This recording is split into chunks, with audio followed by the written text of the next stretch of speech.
del sector eléctrico. Por ejemplo, acaba de comprarle a la empresa multinacional Iberdrola 13 plantas de generación por un costo de aproximadamente 6.200 millones de dólares. Con esto se incrementa del umbral de generación actual de Comisión Federal de Electricidad, que es el 39% de lo que se consume a nivel nacional, para pasar a un 56%. Es decir, es una inversión importantísima que le permitirá al Estado mexicano volver a controlar las condiciones tarifarias y las condiciones de abasto energético eléctrico en nuestro país. De igual forma, también se hizo una importantísima inversión de más de 1.200 millones de dólares en una planta de generación fotovoltaica en Puerto Peñasco, Sonora, en una superficie de aproximadamente 2.000 hectáreas cuadradas, 2.000 hectáreas, y va a proporcionar una generación aproximada de 1.000 megawatts, de 1.000 megawatts hora de capacidad. Es decir, hay importantísimos avances a pesar de que el marco legal está acotado y está, digamos, predispuesto para satisfacer intereses de lo que llamaron ellos el mercado eléctrico, es decir, la participación de los privados con todas las mañas y artilugios que contiene esa reforma. A pesar de eso, hay una voluntad de cambio, de fortalecimiento de la empresa pública y de generar bienestar para todos los mexicanos con un futuro prometedor. Pero sin embargo también vemos que no es suficiente. La tarea no está concluida.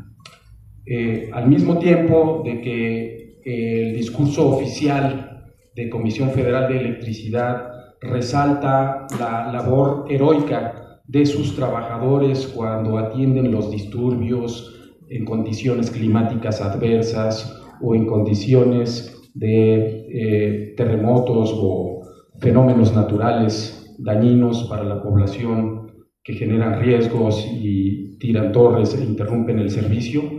Eso, desde luego, que hay que reconocerlo, eso hay que valorarlo, eso habla bien de los mexicanos como pueblo, como nación, como trabajadores. Esa es nuestra naturaleza. Pero toda esa labor heroica cae por tierra cuando desde la propia CFE vemos que hay un maltrato a los usuarios, al menos en la zona centro, la que vivimos nosotros. A la par de la andanada privatizadora, cuando se dio el golpe a luz y fuerza, cuando aumentaron las tarifas, en la parte más oscura de la larga noche neoliberal, nosotros estábamos en la calle clamando por justicia. Y junto con nosotros estaban los usuarios clamando por una tarifa justa y por un trato digno, por una tarifa social. Y en ese momento fueron también los usuarios los que enfrentaron al Estado neoliberal con una huelga de pagos con luz, una acción beligerante que permitía enfrentar al enemigo de clase de frente para poner en la discusión las necesidades de los mexicanos. Y ahí estuvimos, esmeitas, y ahí seguimos, esmeitas, luchando. Y ahí seguimos, usuarios organizados, democráticos, luchando por un bienestar conjunto. Para nosotros, para el pueblo de México en su conjunto, para los trabajadores injustamente despedidos de luz y fuerza, y para los usuarios democráticos, existe una salida, que es la que proponemos. La creación de una nueva empresa pública en la zona centro que atendía Luz y Fuerza y que hoy está en manos no de CFE, sino de más de 10.000 empresas privadas que usurpan nuestra labor, nuestro territorio, nuestra materia de trabajo y de la cual no se ha dicho la última palabra mientras exista una fuerza social que irrumpa en este escenario para clamar justicia para los usuarios y para los trabajadores electricistas. Muchas gracias.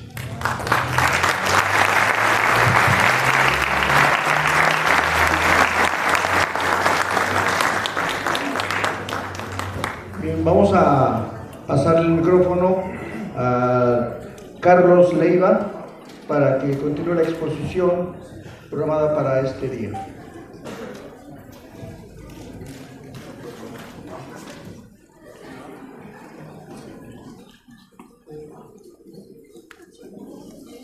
Buenos días a toda la comunidad de la Escuela Superior de Economía, que hoy abre sus puertas para exponer nuestras ponencias, y en general a toda la comunidad politécnica. Para nosotros es un honor estar aquí con ustedes y un privilegio interactuar con su comunidad, tanto estudiantil y académica. Son muy gentiles en abrirnos este espacio. El día de ayer que preparaba precisamente esta ponencia, abriendo el baúl de los recuerdos de cuando fui trabajador de Luz y Fuerza del centro, me encontré con este souvenir, precisamente que data de la colaboración que en ese momento, en ese tiempo tuvimos tanto el Politécnico, Luz y Fuerza del Centro y el Sindicato Mexicano de Electricistas, ya que ustedes, allá en la Unidad Zacatenco, estoy hablando como institución politécnica, nos estaban ayudando en ese tiempo a poder mejorar los procesos productivos de nuestra empresa.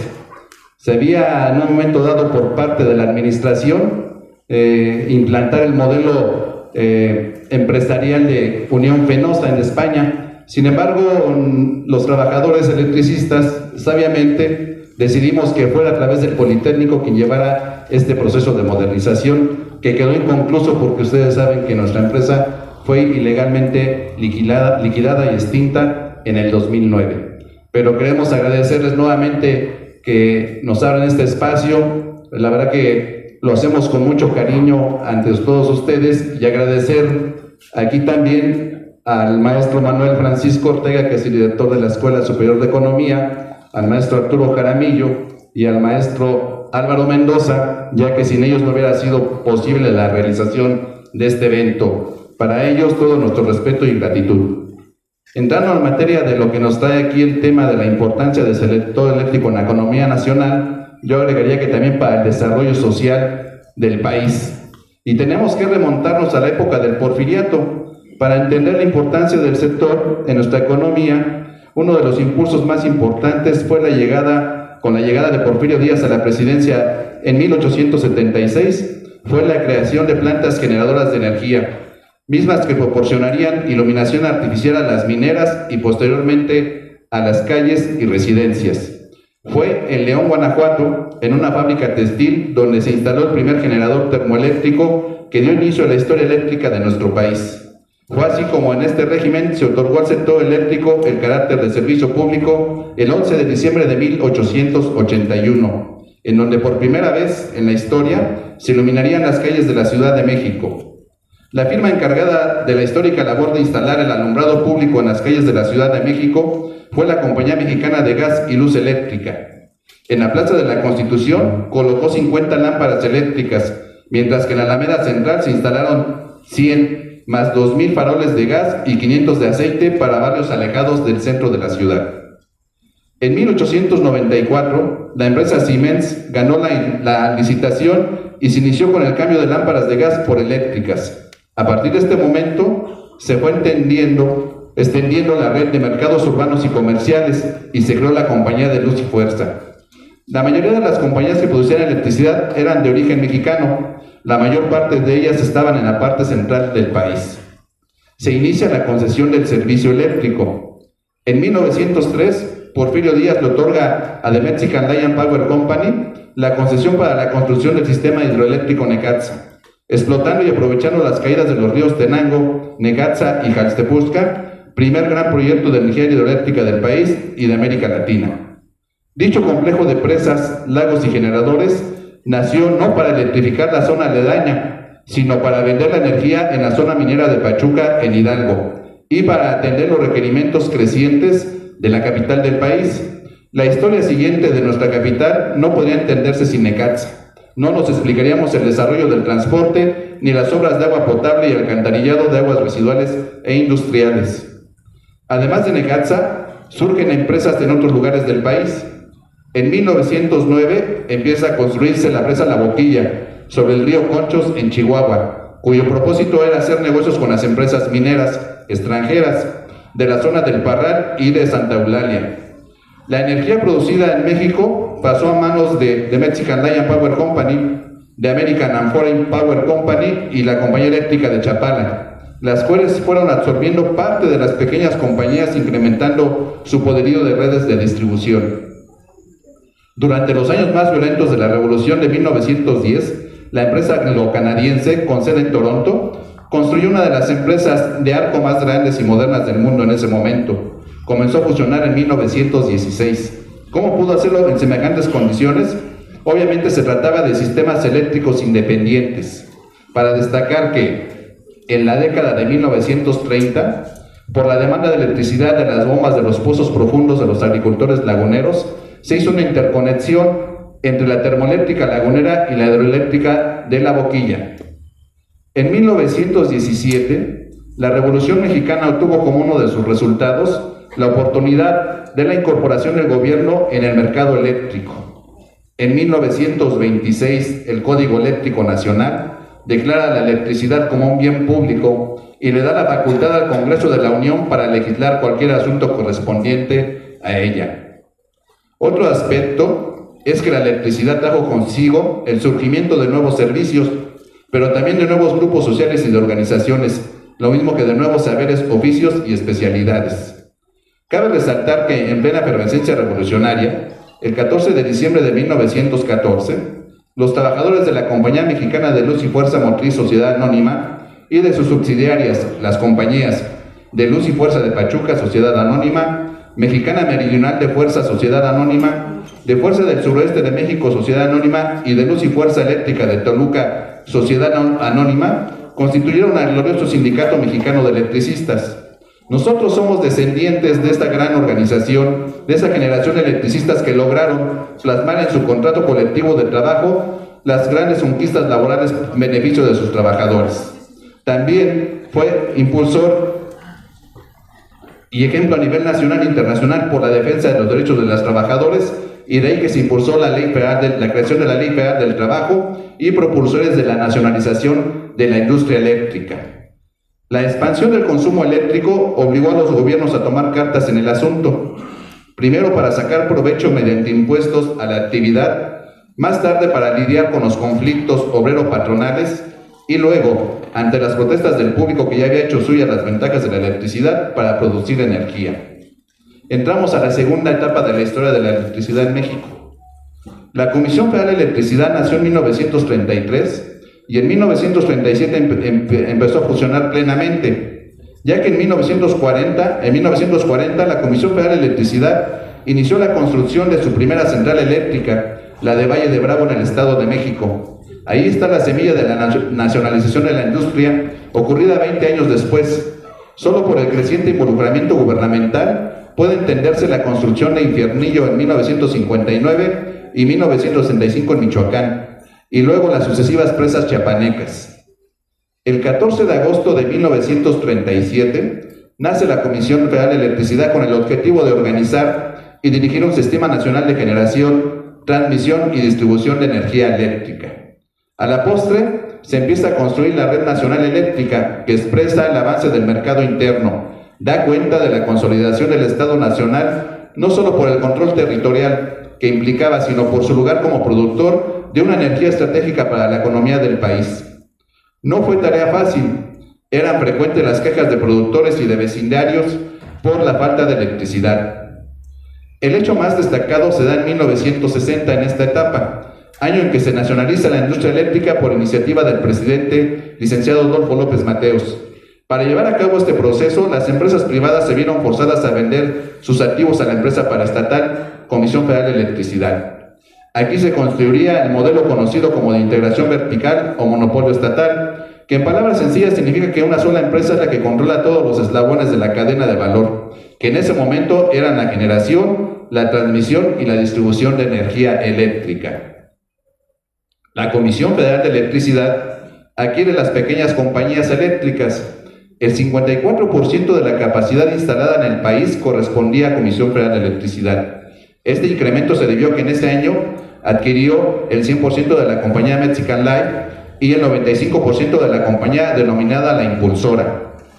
En agosto de 1963, la Compañía de Luz y Fuerza del Centro Sociedad Anónima adquirió la totalidad de los bienes y derechos que integraban el patrimonio de la Compañía de Luz y Fuerza Motriz, Sociedad Anónima, en ejecución del acuerdo presidencial.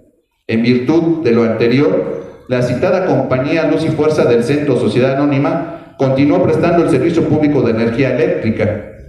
El 22 de diciembre de 1975 se publicó la Ley del Servicio Público de Energía Eléctrica, en concordancia con la nacionalización promulgada en 1960, estableciendo que las empresas concesionarias entrarán y continuarán en disolución y liquidación y prestarán el servicio hasta ser totalmente liquidadas.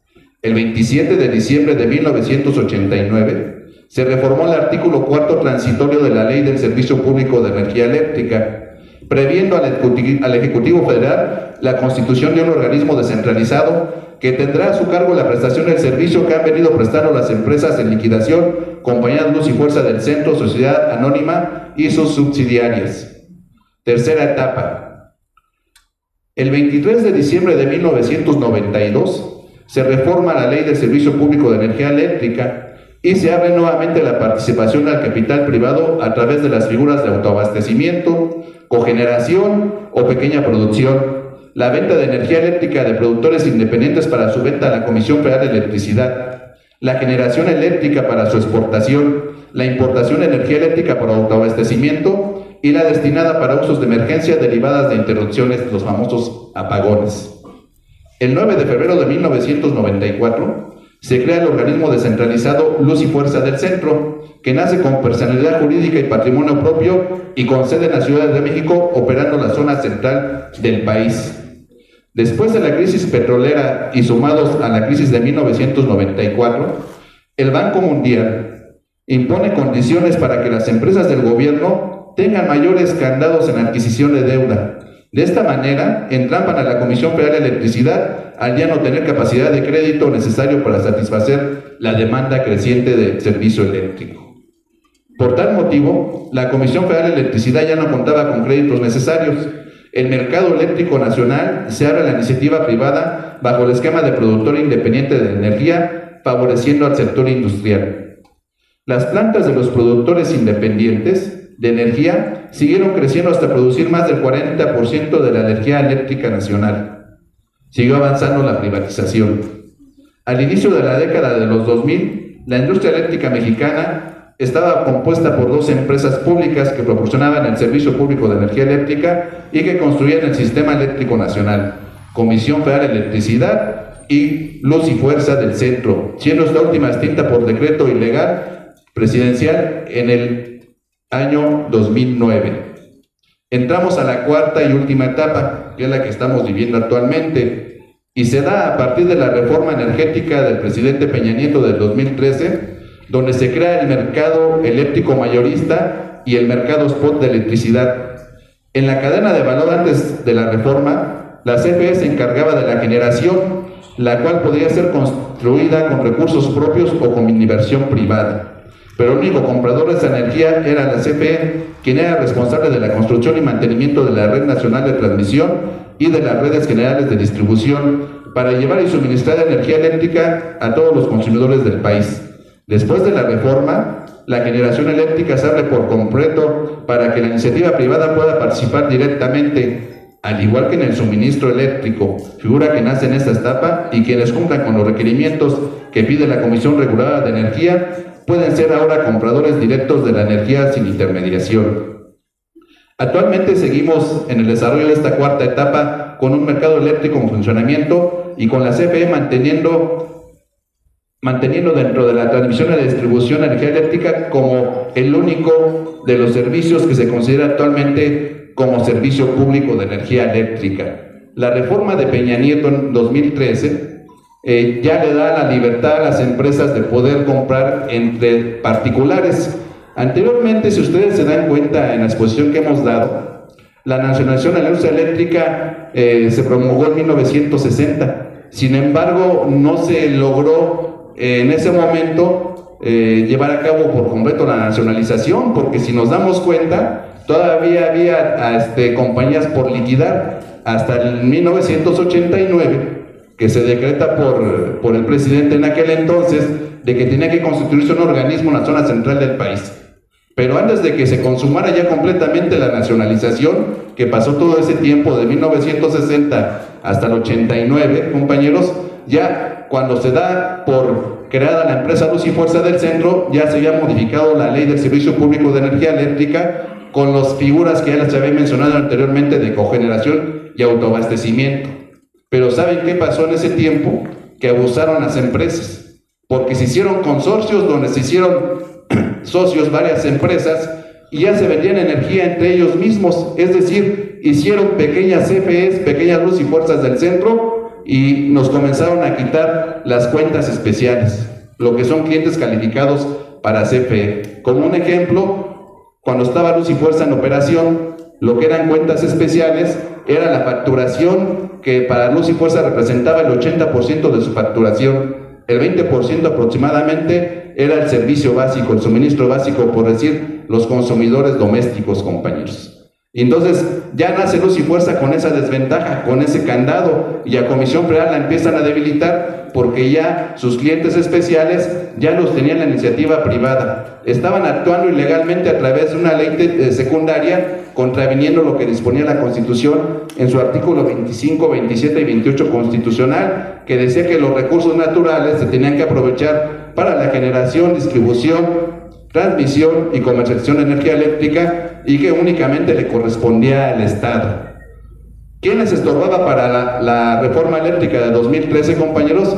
Les estorbaba Luz y Fuerza del Centro y principalmente el Sindicato Mexicano de Electricistas. Y es por eso que nos dan ese golpe brutal en el 2009, porque sabían que dándonos ese golpe quedaba el camino libre para que pudiera emerger esa reforma eléctrica a favor del capital privado. Y decimos, no estamos en contra de que los privados traigan nuevas tecnologías, pero consideramos que la rectoría de la industria eléctrica, así como de la industria petrolera, debe estar bajo el régimen del Estado. Y es por eso que nosotros hoy estamos aquí aprovechando que nos den esta participación, porque a pesar de que actualmente se considera la parte de las redes de transmisión y redes de distribución como servicio público, se viene realizando a través del contratismo, como ya lo denunció mi compañero Ricardo Arenas. ¿Y qué ha dado la postre con este servicio, compañeros? Anteriormente, Luz y Fuerza del Centro, en su última gestoría, tuvo un presupuesto de parte del gobierno federal de 28,000 millones de pesos, que sin embargo no se ejercía por completo, siempre había su ejercicio y se regresaba una parte de ese dinero a la tesorería de la federación, porque nosotros precisamente habíamos implantado sistemas de recuperación, programas de recuperación de pérdidas técnicas y no técnicas, y no era necesario ejercer todo el presupuesto. Sin embargo, después de la extinción de Luz y Fuerza del Centro, han pasado aproximadamente más de 9,000 empresas contratistas encargadas de dar el servicio en la zona que teníamos nosotros. ¿Y saben cuánto es el presupuesto que se viene gastando anualmente? Más de 200,000 millones de pesos. Y entonces nosotros decimos y nos preguntamos, ¿realmente era verdadero el argumento en aquel entonces de Felipe Calderón de decir que éramos un lastre para la economía del país? Yo creo que no, compañeros, porque aunque en ese momento decía y se captaba a Comisión Federal de Electricidad que ellos hacían con 8,000 trabajadores lo que nosotros hacíamos con 44,000, pero no contemplaban que esas 9,000 empresas también ocupaban personal.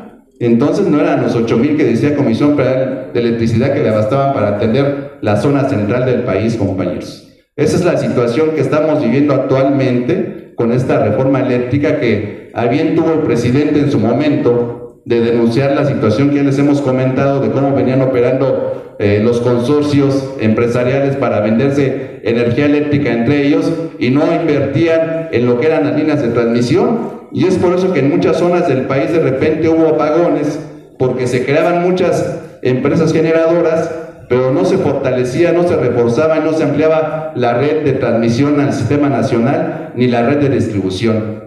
Yo veo ahora con preocupación que actualmente el proceso electoral que estamos viviendo en el país no he escuchado actualmente por ninguno de las dos candidatas y uno de los candidatos el que tengan un programa, un proyecto eléctrico a nivel nacional para los años futuros. Sí se habla de establecer nuevas plantas de generación, se habla de las plantas intermitentes que son las que son a través de de fuentes renovables, que son ecológicas, pero no se habla de la red de transmisión, que es donde menos se ha invertido, compañeros. Necesitamos en el país fortalecer la red de transmisión, porque si no va a colapsar con tantas generadoras que ya hay en este momento.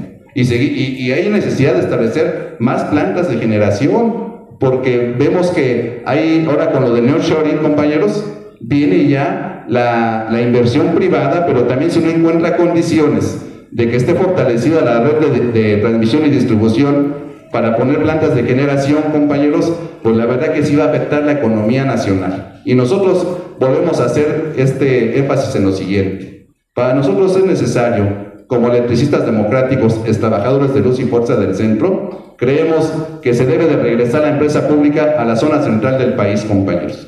Que haya rectoría del Estado en materia eléctrica y petrolera, pero principalmente en energía eléctrica, compañeros, porque estamos seguros y convencidos, y creo que ya todos ustedes lo saben, que el sistema eléctrico nacional, la industria eléctrica fue, es y será palanca de desarrollo económico y de desarrollo social en nuestro país, compañeros. Eso es todo por mi parte, compañeros. Muchas gracias.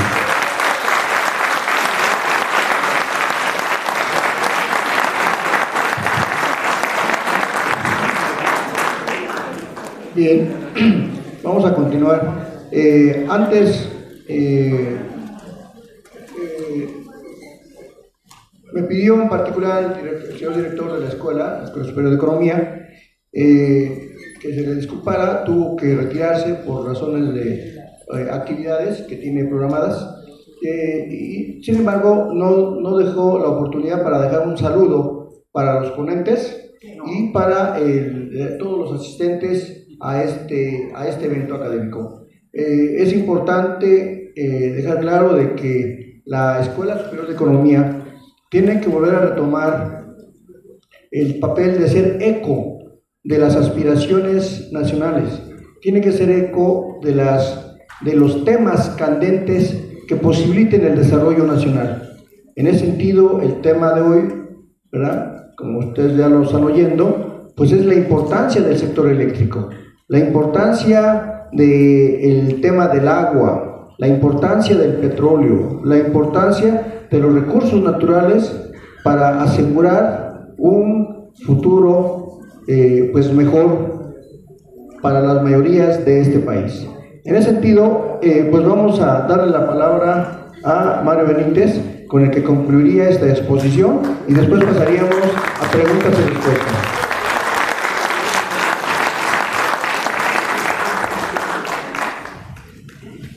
Sí, pues a ver si me sale rápido, compañeros, porque el tema es vasto. Yo traigo una presentación de lo que quiero platicar, me toca la última parte. Miren, esto es lo que comentaba el compañero Carlos Leiva. O sea, aquí la generación, la transmisión, la distribución y la comercialización. Esto es un ciclo indivisible, no se puede separar. Es como una armadora de autos. O sea, no compras, si vas a armar 100 autos, no compras 500 llantas, no compras 8,000 parabrisas. O sea, todo está articulado, todo está comunicado. Esto supone un plan, porque la electricidad no se puede almacenar. Se tiene que producir justamente la que se requiere, y por supuesto tiene que haber una reserva, pero tiene que haber un plan, y para ese plan las generadoras tienen que producir para que todas las líneas de transmisión y distribución puedan aguantar esta generación. Si se excede, si hay mucha generación, las líneas pueden reventar, hay sobrecargas. Entonces no se puede, hay límites pues en la distribución y en la transmisión, y también para todo el público usuario. Entonces esta parte es muy importante, pero se rompe, se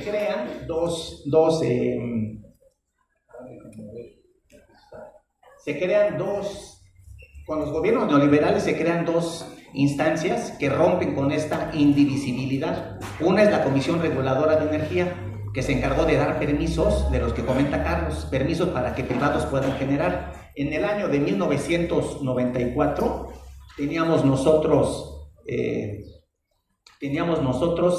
solo 55 permisos de generación. Para el año 2017 son 1,407 permisos, o sea, 1,407 empresas privadas que generan y saturan las redes de transmisión. Si esto continúa, van a ser cerca de, digamos, aproximadamente 2.200 permisos de generación, y entonces sacan a CFE de la generación, se apropian de todo esto. Eso hace la Comisión Reguladora de Energía, y el CENACE, el Centro Nacional de Control de Energía, es el que regula el mercado. O sea, como ya se fractura todo, ahora tienen que ir al mercado eléctrico las generadoras privadas, las mixtas, las públicas, y van a ese mercado y entran en una especie de subasta, ofertando precios baratos para que sean los primeros en subir la electricidad. Entonces, estas dos instancias, la CRE y la CENACE, hicieron pedazos toda esta articulación de generación, que es la transmisión, la distribución y la comercialización. Son ya entes autónomos, separados, ya no están conectados. Y entonces la subsidiaria, por ejemplo, distribución, contrata a empresas contratistas privadas para atender las líneas de transmisión. Las generadoras, la CRE, contrata a 1.500 generadoras privadas, y hay un desorden, hay un caos en el sistema eléctrico que se refleja justamente en los recibos. Entonces, ¿cómo queda la CFE? Queda en 4 pedazos, le amputan todo su organismo. El primero de ellos es la generación. Como ya comenté, CFE quedó nada más en 6 empresas generadoras subsidiarias, pero hay 1.407 privadas y en proceso muchos más. ¿Qué acaba ocurriendo? Que tenemos en generación 3 veces más de oferta que la demanda. Es 3 veces más lo que se puede producir de electricidad que lo que efectivamente se va a consumir. Hay una sobreoferta de electricidad, y entonces no puede subir todo el parque de generación de CFE, no lo puede subir a las líneas porque revientan. ¿Qué es lo que hace el gobierno? Cada vez que dan permisos y suben su electricidad, el gobierno retira la suya, porque si no es un tema de seguridad nacional y revienta todo el sistema. ¿Qué acabó ocurriendo? Que las plantas generadoras de CFE están operando al 45%. Cada vez que dan permisos, entran los privados y sale CFE. Entonces CFE está chatarrizando todas sus generadoras, no están en uso. Pero como ustedes saben, y son economistas, esto tiene un costo de oportunidad. O sea, el no usar una planta, pues no es como apagar el switch y ya, no, eso se tiene que conservar, y eso cuesta, el desuso cuesta. Y entonces, eso ocurre con la generación. ¿Qué hace la transmisión?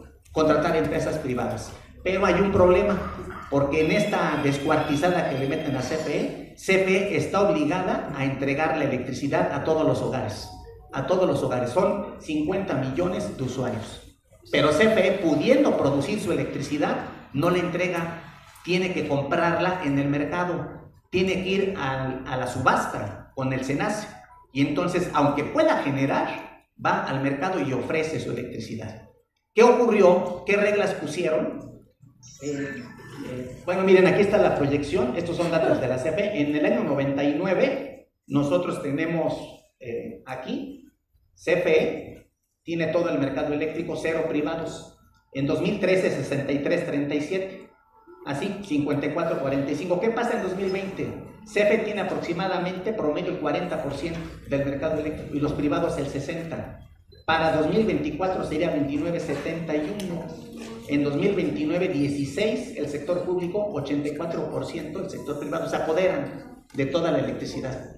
Y esto es lo que pasa en España, lo que pasa en algunos países de Europa, donde la electricidad está pero por los cielos. Y la gente lo que hace es lavar de noche, vivir de noche, poner la lavadora, la plancha, el microondas, aspira, todo de madrugada, porque en la madrugada se usa la electricidad más barata, cuando no se está metiendo al sistema la más cara. Y ya en España son seres nocturnos. Y eso ocurre porque las privadas colocan los precios a niveles altísimos. Y quiero comentar esto rapidísimo. Miren, esta es la tendencia, esta es la curva de la generación de CFE. Aquí estamos en el CIN y esta es la baja, esta es la tendencia. Hasta aquí presenta Andrés Manuel una propuesta y dice, vamos a llegar nosotros al 54, esta es la propuesta, de 2022 en adelante, llegar a producir el 54, porque si no vamos a bajar hasta el 26, 20%. Y entonces se trata de que los privados puedan producir 46%. y el sector público 54%. Pero déjenme decirles que el 46% es el mercado eléctrico equivalente a toda Argentina. Les están dando a los privados el mercado eléctrico de toda Argentina. A eso equivale darles el 46%. Y no aceptaron, quieren todo. Porque a partir de usar a la Suprema Corte y aspectos leguleyos, logran echar atrás la reforma del presidente. Y actualmente se regresa a este cambio para que los privados sigan avanzando. Entonces, miren, aquí está, también son datos de la CFE. Para mí es muy importante mostrarles las fuentes oficiales, porque suelo hacer eso permanentemente en mis pláticas, en mis exposiciones. La capacidad instalada de CFE, esto es en megawatts, es 43.800. La producción independiente, los permisos, etcétera. La oferta en 2020 es 85.900. Esto es lo que puedes ofrecer, pero te demandan 48.000. O sea, estás haciendo cosas que no vas a vender, que no tiene utilidad. Y además la electricidad no la puedes ni almacenar. No es una batería, no es el litio, no se puede almacenar. Entonces tú te tienes que preguntar, ¿y para qué estamos produce y produce y produce? Ah, pues porque le diste a los privados. Y además te la tienes que comprar con criterios falsos de mercado. Aquí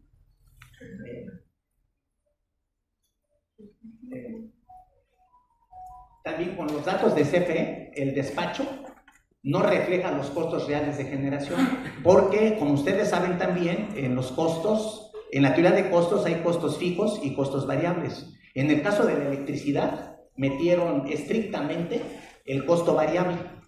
Vas a subastar con costo variable, y en el caso de la electricidad prácticamente es el combustible, prácticamente es lo que utilizas pues para generar, para turbinar, etcétera. Entonces, si tú vas al mercado eléctrico y te dicen cuál es el costo de tu generación, pues dice 0, porque yo hago una eólica, una generadora que la mueve el viento, y el viento no cuesta. O yo hago una fotovoltaica y el sol no me cobra nada. ¿Cuánto es tu costo variable? 0, porque el aire no cuesta, la velocidad del viento no cuesta, el sol no cuesta, y entonces despachas primero, en teoría, porque tu costo es 0.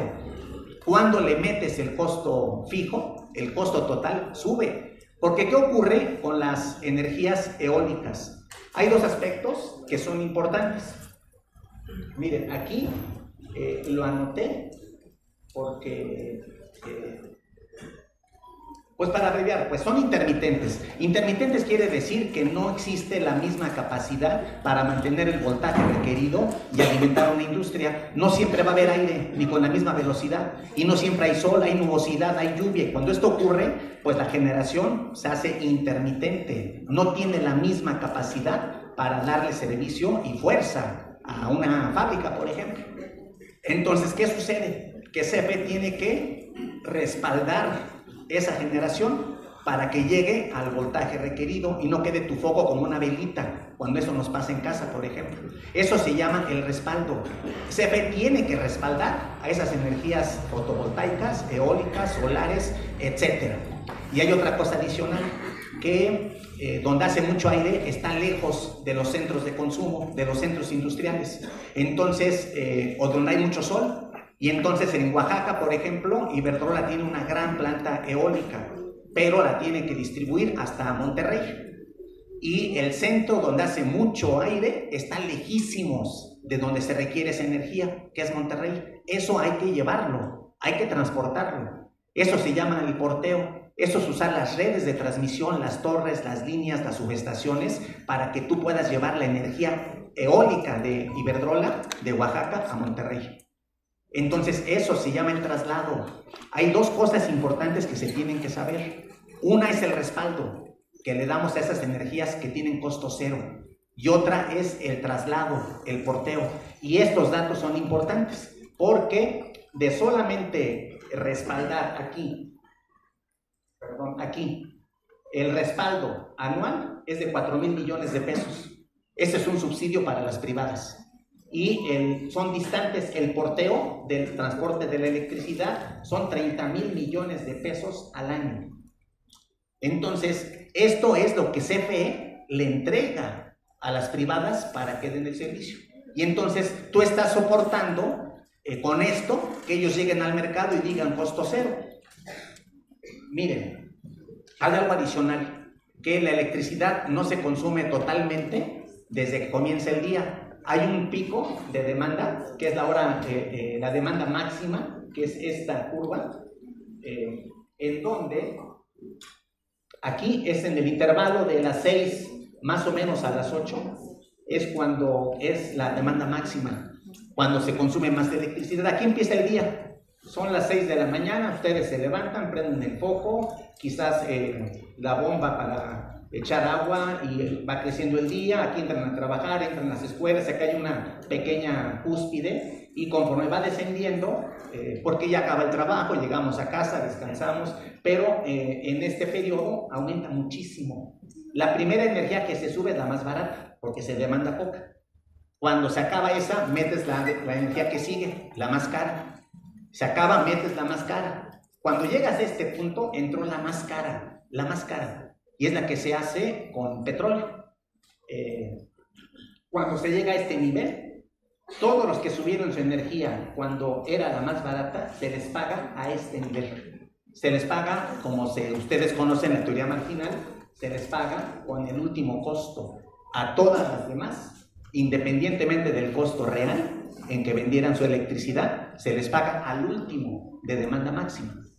Y esto es impresionante porque la riqueza que se acumula en ellos pues es grandísima. ¿Qué sucede entonces? Cuando aquí aparece el costo total, cuando le decimos a Iberdrola o a las eólicas o solares, metan en su costo el porteo, el transporte, el mantenimiento y un conjunto más de datos para que efectivamente nos digan cuánto cuesta su generación. Y resulta que cuando ellos meten esto, la más barata es la nuclear, solar, fotovoltaica, pero la de Iberdrola, eólica, que existe, estas es de las que no se vendieron, es la más cara. Es la más cara. Entonces es falso. Ojalá me esté explicando. O sea, te dicen cuesta esto, cero. Cuando le metes el porteo, el transporte, el mantenimiento, etcétera, no cuesta cero. Eso es carísimo. Y entonces, si en el orden del despacho llevan la realidad, serían los últimos en entrar, no los primeros en ser despachados. En fin, voy a avanzar. Este es el orden en que está actualmente la situación en la electricidad. Voy a terminar. Primero es la nuclear, la solar, la eólica. Esta solar y eólica son privados, también la geotérmica, la de gas, son privados. Aquí CFE es la que tiene una potencia en plantas generadoras de hidroelectricidad y están en el 6º lugar del despacho. Esta es la primera que entra, pero le pagan con el costo de la última. Esta es la de CFE. Su fuerza fundamental está en la hidroeléctrica. Se propone que entren primero las hidroeléctricas. No es energía sucia, no es falso, porque está conceptualizado como una energía contaminante. Y el agua no contamina. Las caídas del agua que mueven turbinas no contaminan y no son intermitentes, porque hay también nuevos mecanismos modernos que hacen esto que le llaman la reversibilidad, que con la misma caída no vacías la cuenca, el vaso de la presa, y te esperes a que tenga que llover para volverse a llenar, abres las compuertas, cae el agua y comienza a mover las turbinas. No, lo que pasa es que el agua que echas hacia abajo, hay manera de con esa misma fuerza con la que baja, generar un sistema para que la vuelva a subir. Entonces no dependes incluso de los ciclos de lluvia, es algo ya permanente. Y usar las hidroeléctricas es lo mejor que le puede pasar a este país. Y la CFE tiene alrededor de 60 hidroeléctricas y hay que rehabilitarlas, hay que potenciarlas, hay que dispersarlas más por todo el país. En fin, miren, entonces, bueno, aparte les compramos todo lo del mercado negro que narró Carlos. O sea, se hacen negocios entre ellos mismos para autogenerar, pero eso es totalmente falso, porque actualmente hay 239 plantas generadoras que se les dio el permiso para su autoconsumo. Es como tú si tuvieras una plantita en tu casa, la echas a andar y prendes tu foco y es tu autoconsumo, y eso es lo que se te permitió. Entonces es para ti, pero si de tu casa le vendes al vecino, le vendes al de la tienda, le vendes al mecánico, pues ya estás haciendo negocio. ¿Qué ocurre? Hay 239 centrales eléctricas de autoconsumo, pero tienen 77,000 consumidores. O sea, si es 239 generadoras de autoconsumo, pues son 239 clientes, consumidores, no 77,000. Ya que hay un mercado negro que se está llevando, aquí lo puse, bueno, es Palacio de Hierro, FEMSA, la Coca-Cola, teléfonos, Steam, etc. Estas pérdidas de CFE por este mercado negro son 20,000 millones de pesos al año. Auméntele el porteo, auméntele el respaldo y todos los subsidios. Estás dándole a tu enemigo todo para que te den la madre, para que CFE pierda en un mercado falso totalmente. Entonces, ¿qué es lo que estamos nosotros, perdón por la palabrota, qué es lo que estamos solicitando nosotros? Bueno, por último, este es otro cuento chino, que trajeron los privados, porque aquí no había inversión. Este es otro cuento chino. Miren, el 80% de las plantas de generación que se hicieron en México, privadas, el 80%, resulta que el 50% fue financiado por la banca comercial. Aquí se les prestó. Y esa banca comercial les entregó ahorros de los mexicanos, en particular los fondos de retiro de los trabajadores. Es decir, a los privados, nuestros viejos, les dieron el 50% de su crédito para hacer el negocio aquí. El 30% se hizo con banca de desarrollo. Ahí están nuestros impuestos, en esa banca de desarrollo. Digo, son economistas, ustedes lo saben. El 15% son proyectos de inversión, que también son recursos que se generan en México. Y solo el 5% trajeron los privados extranjeros a México. Solo el 5%. Entonces, con este conjunto de datos y lo que platican tanto Ricardo como Carlos, yo les quiero decir, tenemos que recuperar el sector eléctrico. No los necesitamos. Tenemos nosotros esto que quiero mostrar a continuación. Miren el trabajo. A ustedes seguramente en clases les dicen que los trabajadores son los que generan la riqueza. Y les han de hablar de jornadas laborales, de plusvalor absoluto, relativo, de tasas de explotación. Miren, a veces no los conocemos. No conocemos a los trabajadores, a los que generan la riqueza. Pero aquí hay algunos compañeros, compañeras que están aquí. Mis compañeros, ellos son los que generan riqueza, ellos son los que se trepan, ellos son los que trabajan. Sí, yo sí les pido un aplauso, claro que sí.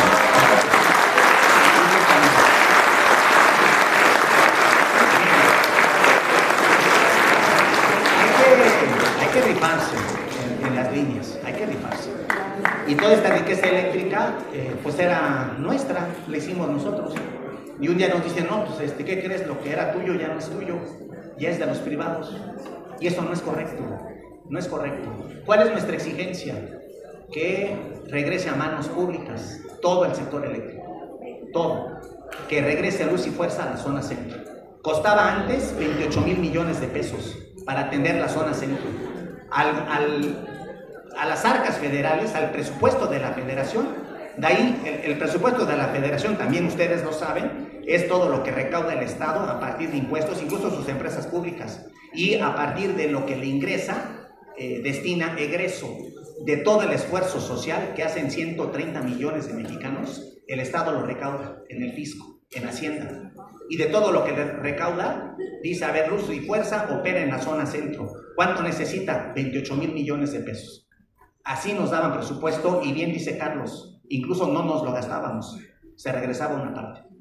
¿Cuánto se le destina para la misma zona que atendía Luz y Fuerza actualmente? Más de 200,000 millones de pesos. De 28,000 a más de 200,000 millones de pesos. ¿Por qué? Porque son los privados. Es el contratismo. Y bueno, pues nosotros queremos, y lo decimos con toda franqueza, queremos que regrese Luz y Fuerza, que regrese a la zona centro y que regrese nuestra fuerza de trabajo, que le devuelvan algo que siempre le perteneció, y lo hicieron nuestros padres y nuestros abuelos. Hay otra historia mucho más larga que no voy a platicar por el tiempo, pero les traigo un folletito que es lo que vivimos desde dentro de nuestro sindicato. A los estudiantes, aquí ya que se acaba eso, les obsequio uno. Si nos obsequian una moneda para sacar más de estos, y que conozcan también la vida sindical y que estamos en doble resistencia. Ya habrá momento pues para platicar de esta otra parte, pero yo le agradezco al director Ortega, al maestro Álvaro, al maestro Arturo Maestra. Yo les agradezco mucho a los chicos de la Escuela Superior de Economía. Es un honor estar aquí. Somos los trabajadores. De nosotros han escuchado en los libros y en los salones. Aquí estamos por si quieren preguntarnos algo. Aquí le dejo.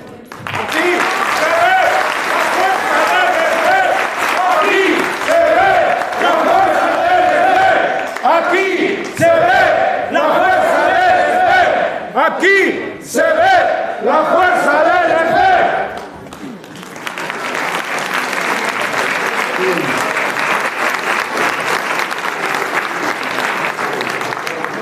Bien, vamos a continuar y a redondear este evento. Vamos a dar espacio para preguntas y obviamente pues, respuestas. ¿Por dónde quieren empezar? ¿Alguna pregunta que quieran hacer a los ponentes? Aprovechen que nos acompañan compañeros, trabajadores, académicos que se han dedicado al estudio de este sector. A ver, adelante.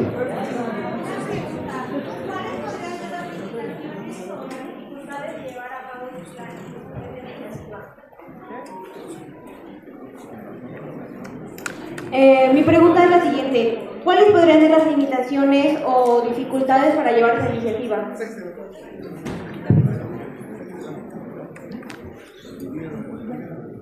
Unas 3 o 4 preguntas, ¿no? Para abreviar también, porque por la hora que nos pidieron. Sí, sabemos que el tiempo siempre nos agobia. Pero ahí podrían pasar.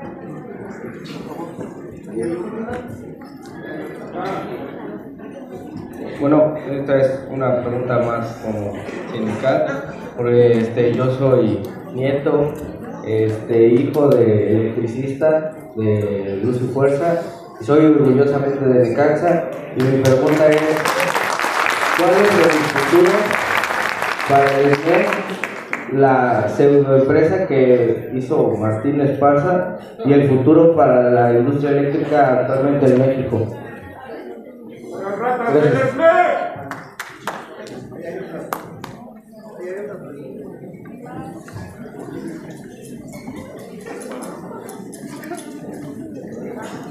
Bueno, mi pregunta es si se puede recuperar Luz y Fuerza, ¿como en cuánto tiempo sería? Porque ahorita con la nueva reforma que quiso implementar AMLO creció, pero no se tiene una estima de tiempo en el cual se pueda hacer, y por lo menos creen que se pueda recuperar.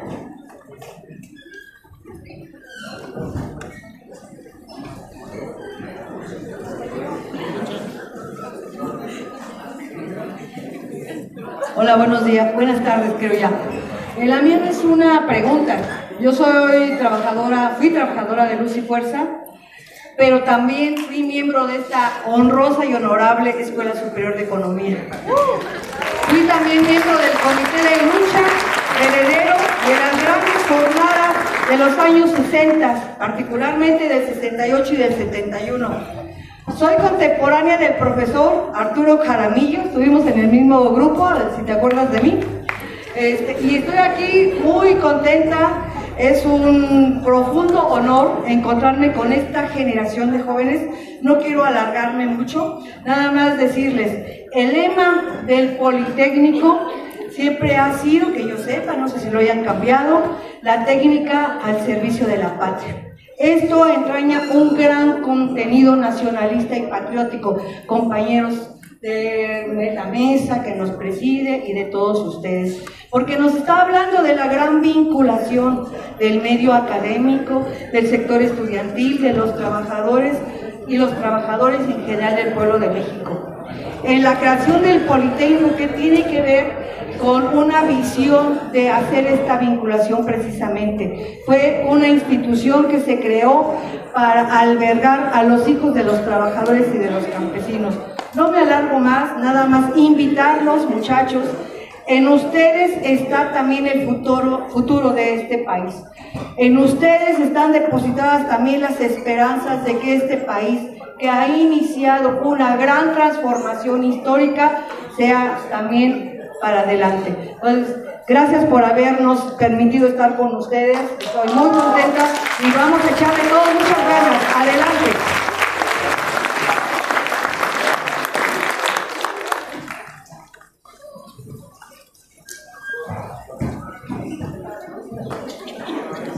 Sí, compañeros, voy a concretarme a la pregunta que hicieron respecto a la empresa que se creó después de la extensión de Luz y Fuerza del Centro. Miren, con la extensión de Luz y Fuerza del Centro, como ya lo comentamos, con la instalación de las compañías contratistas que tiene nuestra zona, que atendíamos regularmente, se creó más corrupción, porque esas empresas contratistas, las que actualmente están en nuestra zona, es un trabajo terciado. ¿Qué queremos decir con esto? Que cuando se licitan este tipo de trabajos por parte de Comisión Federal de Electricidad, hay quienes participan en el concurso de licitación, y las empresas que participan no traen de respaldo una plantilla de trabajadores. Ellos licitan para ganar la materia de trabajo. Una vez que ganan la materia de trabajo, subcontratan a otras empresas para que lo ejecuten. Es decir, ellos ganan sin meter las manos. Y esto ha generado que aquellos trabajadores que trabajan con los contratistas sean trabajadores explotados. Hubo una regresión con la extensión de Luz y Fuerza del Centro, porque son trabajadores que gozan de las mínimas prestaciones, no tienen una jornada de trabajo, trabajan a destajo y tampoco tienen normas de montaje. Y el hecho de que ustedes vean actualmente el paisaje urbano cómo se ha ido deteriorando, porque sin normas de montaje hay vecindarios donde hay 5 o 6 servicios y te bajan los 5 o 6 cables. Es algo que, de acuerdo al diseño urbano, no tiene una normatividad, cuando en Luz y Fuerza del Centro sí la teníamos. Pero no tan solamente fue el problema del contratismo. Surgió que con la extensión de Luz y Fuerza del Centro también se dio a conocer la corrupción sindical, porque en ese momento quien estaba al frente de la dirección del sindicato hicieron un acuerdo con el gobierno de Peña Nieto en el 2014 y se firmó un acuerdo marco con un convenio mediante el cual les otorgaron el parque de generación que era de Luz y Fuerza del Centro, es decir, bienes de la nación se las otorgaron para crear una empresa privada en asociación con la portuguesa Mota Engil. 51% de esas acciones pertenecen a la portuguesa, es decir, para tomar una decisión tiene mayoría la empresa portuguesa sobre los bienes de la nación. La posición que nosotros hemos marcado como electricistas democráticos es de que se regrese todo el parque de generación, así como los terrenos que en donación al sindicato se hicieron y que se pusieron a disposición de privados y que están generando un usufructo y se están enriqueciendo tanto líderes sindicales como empresarios extranjeros de lo que era de Luz y Fuerza del Centro y que son bienes de la nación. Nuestra posición ha sido clara ante el gobierno federal. Queremos que todo ese parque que era de Luz y Fuerza del Centro se regrese a la nación y que se vuelva a restituir la empresa pública que teníamos en la zona central del país, compañeros. Esa es la posición de los electricistas democráticos del SME.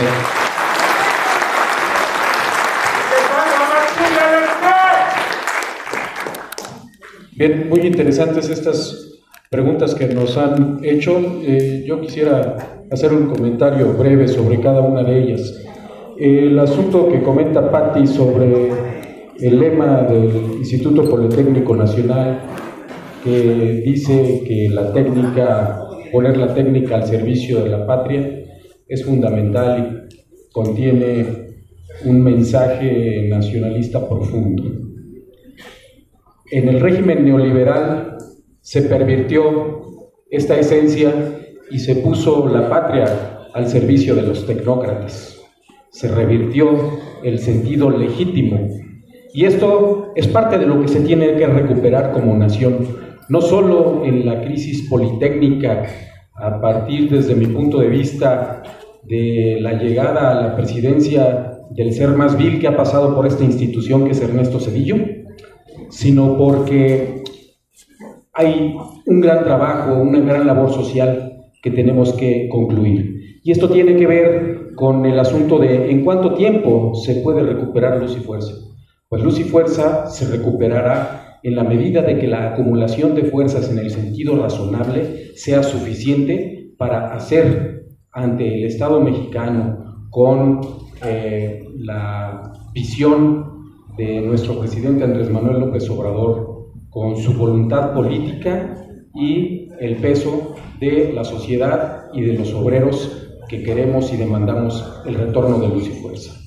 Ahora, en relación con el futuro para el SME, con la empresa de Esparza y el devenir de la industria eléctrica, pues más bien no hay un futuro en el SME con la empresa de Esparza. Ese es un presente, y es un presente desolador, donde la mayoría de los integrantes del SME estamos en la calle y una pequeña cúpula, una pequeña pandilla goza de miles de millones, de la acumulación de miles de millones de pesos a cambio del usufructo de las plantas de generación que tienen en su poder de manera ilegítima.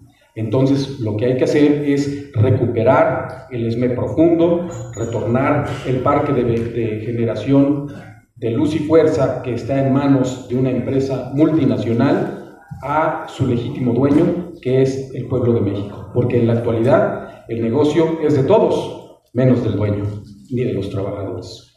Ahora, sobre el asunto de la dificultad o la limitante para retornar esta iniciativa, quiero entender lo que es el proyecto de nación de lo que queremos. Y esto pasa inevitablemente por la modificación constitucional. Hay una propuesta que se llama Plan C, que pues no nos parece suficiente, pero que hay que acompañar, porque son los pueblos los que generan los cambios, y esa es tarea de nosotros, y sobre todo de ustedes como las futuras generaciones. Muchas gracias.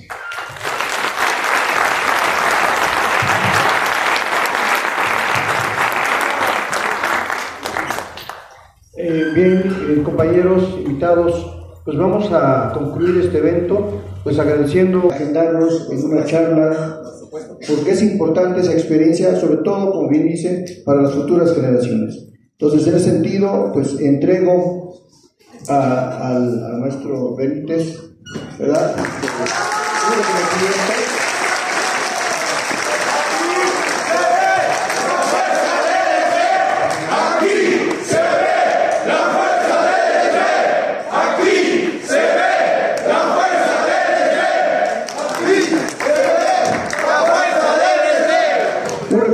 También al maestro Jaramillo, que hizo posible este evento. Maestro Jaramillo.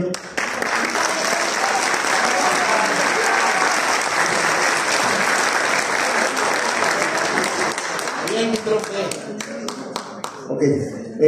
A ver, con esto estamos concluyendo este evento. Muchas gracias por su asistencia.